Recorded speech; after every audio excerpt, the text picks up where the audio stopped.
তামিম ইকবালের কথা যদি আমরা বলি, সে 3 আগস্ট খুনি হাসিনার প্রধানমন্ত্রী বাসভবনে সে কেন গিয়েছিল? হিসেবে এই রাজনৈতিক দলের নেতৃবৃন্দরা তাদের ছেলে বা তাদের বউকে বসায় ফেলেছে। আপনারা এই ক্রিকেট নিয়ে নয় ছয় করতে পারবেন না। এমনিতে আমাদের বাংলাদেশের ক্রিকেটের অবস্থা খুবই করুণ। তারপরেও আপনারা যাদেরকে বসাইছেন তারা কেউ ক্রিকেট সম্পর্কে তাদের বিন্দু পরিমাণ জ্ঞান নাই। ক্রিকেট অ্যাডহক কমিটিতে তারা থাকবে যারা কিনা ক্রিকেট প্রেমী, ক্রিকেট বিশ্লেষক বা যারা সাবেক ক্রিকেটার ছিল তাদেরকে নিয়ে আপনারা অ্যাডহক কমিটি করবেন। আপনারা এমন অ্যাডহক কমিটি করছেন, বাংলাদেশের মানুষ সেটা প্রত্যাখ্যান করেছে, আপনারা দেখেছেন।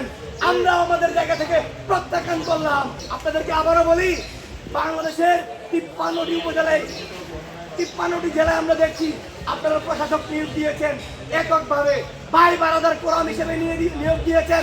তার মানে এটাই দাঁড়ায় যে যার হাতে ক্ষমতা থাকে সেই ক্ষমতার ব্যবহার করে সেটা আপনারা 5ই আগস্টের পরে 12ই ফেব্রুয়ারি জাতীয় নির্বাচনের পরে পঙ্কিভাবে বাংলাদেশের মানুষকে দেখিয়ে দিয়েছেন। ভাই আমার তাই না হয়তো তাহলে নির্বাচনের মাধ্যমে প্রশাসন হইতো, এখানে ভাই বাজার কোরআন হইতো না, এখানে সম্পত্তি বাপদাদের প্রত্যেক সম্পত্তি হিসেবে স্থান পাইতো না। অসংখ্য বিএনপির ত্যাগী নেতারা আছে যারা বিগত 17 বছর বিভিন্ন রকম ভাবে ঘুমের শিকার হয়েছিল, বিভিন্ন রকম হ্যারাসমেন্টের শিকার হয়েছিল, শতাধিকের অধিক মামলা আছে, তাদেরকে আপনারা প্রত্যাখ্যান করেছেন শুধুমাত্র আপনাদের নিজেদের কোরআন ও নিজেদের পারিবারিক যৌতুক দেওয়ার নামে যে কমিটির যে ক্ষমতা সেটা আপনারা দিয়েছেন।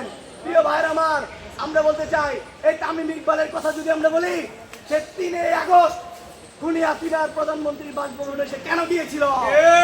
তাকে জুলাই গণ অভ্যুত্থানে ফ্যাসিবাদ বিরোধী একটা পোস্ট করতে আমরা দেখি নাই।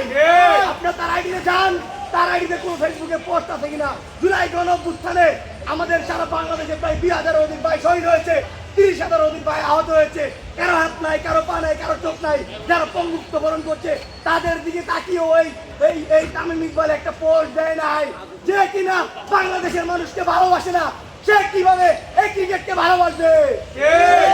আমরা বলতে চাই তামিমকে অতি দ্রুত সেই কমিটি থেকে প্রত্যাহার করে বাংলাদেশের যে সকল ক্রিকেট প্রেমী আছে এবং যারা বর্তমানে ক্রিকেটের ইতিপূর্বে বিভিন্ন বিশ্লেষক ছিল, সাবেক ক্রিকেটাররা ছিল, তাদেরকে নিয়ে একটি সুন্দর একটি রাজনৈতিক মুক্ত কমিটি করা হোক।